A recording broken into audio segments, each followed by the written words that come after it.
Assalamualaikum gang, what's up?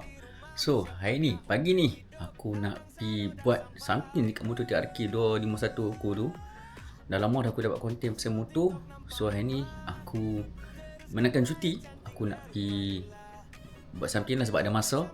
Dan hari ni aku nak pergi tukar tayar motor TRK tu. Aku tukar tayar apa? Abang follow, apa-apa. Let's go.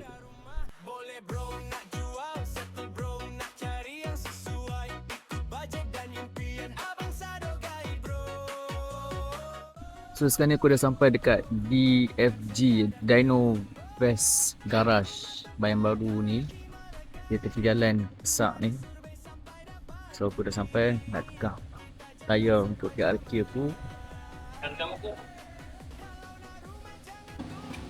So ni tayar yang aku tukar, Aspira Premium. Ini untuk tayar depan. Kata 10, 10, 12. Standard balik. Mas standard katakan. So ini tayar belakang.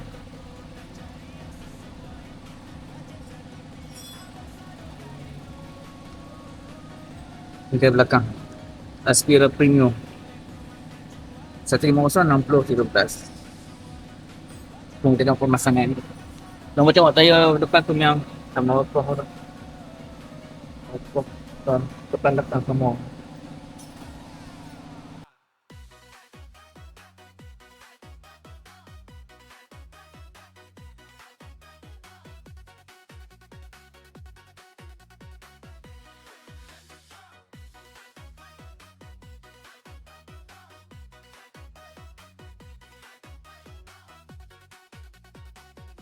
Bukan sekadar tembok, rumah tempat hati melekat. Dari survei sampai dapat kunci, kita jalan sampai tamat. Yang layar rumah jangan tunggu lama, cari orang yang boleh bawa jalan. Abang Sador Tanah bukan sekadar jual rumah, tapi bina hidup baru.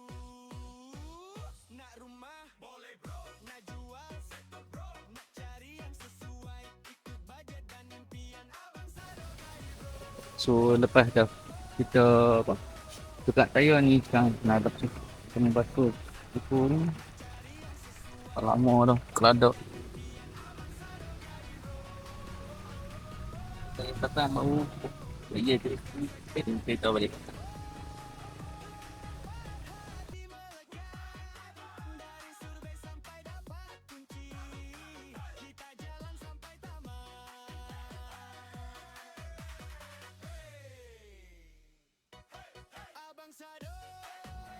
Okay gang, so kita settle dah tukar tadi tayar untuk TRK ni. Aku pakai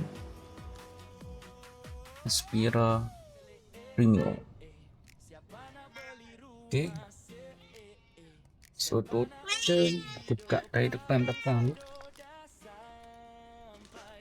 70.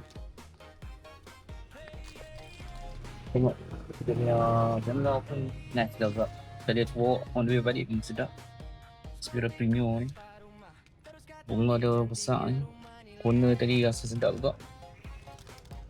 So still early untuk aku nak bagi komen tentang saya ni. Tapi tadi on the way balik memang okey lah. Basuh motor apa semua. Aku nampak motor sikit. So depan ni ini untuk servis. Lepas tu InsyaAllah kalau ada rezeki nak ride, aku nak ride. Aku nampak relax sikit. Oh, memang best.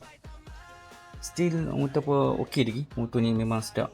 Siapa yang yang bawa motor TRK ni, yelah memanglah 250 je.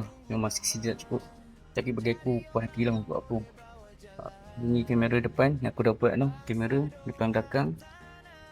Ni yang drop tayar ni.